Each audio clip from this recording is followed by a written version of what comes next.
না, মূলনীতিতে সংস্কার ঐক্যমত্য কমিশন থেকেই প্রস্তাবনা ছিল যে 4 মূলনীতি বাতিল করা, এবং ওনারা 5 মূলনীতির একটা প্রস্তাবনা দিয়েছে। তো আমরা সেখানে তো শুধু টিক চিহ্ন দেওয়ার এবং ছোট মন্তব্য করার সুযোগ ছিল। তো সেই জায়গায় আমরা বলেছি যে 4 মূলনীতি, যা 72-এর যে 4 মূলনীতি বাতিল করা, সেটাকে আমরা সমর্থন করি, এবং এটা আমরা বহুবার বলেছি যে আমরা কেন 72-এর মূলনীতিকে বাতিল চাই।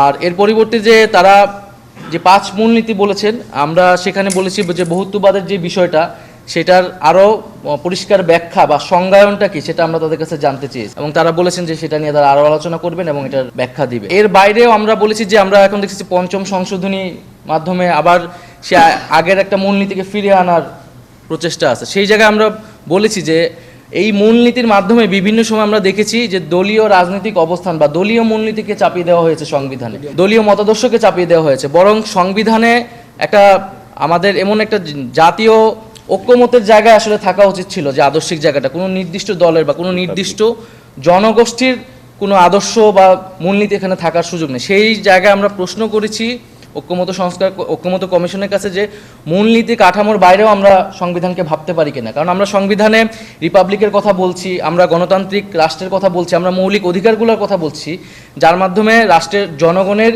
অধিকার কিভাবে নিশ্চিত হবে, কিভাবে একটা অন্তর্ভুক্তিমূলক রাষ্ট্র হবে। এর বাইরে আবার মূলনীতির প্রয়োজন আছে কিনা। কারণ মূলনীতির যেই বাংলাদেশের সিলসিলা আমরা দেখেছি, সেটা আসলে খুব সুখকর অভিজ্ঞতা আমাদের জন্য হয়নি। তো এই বিষয়ে আসলে কোনো চূড়ান্ত কিছু আজকে হয়নি।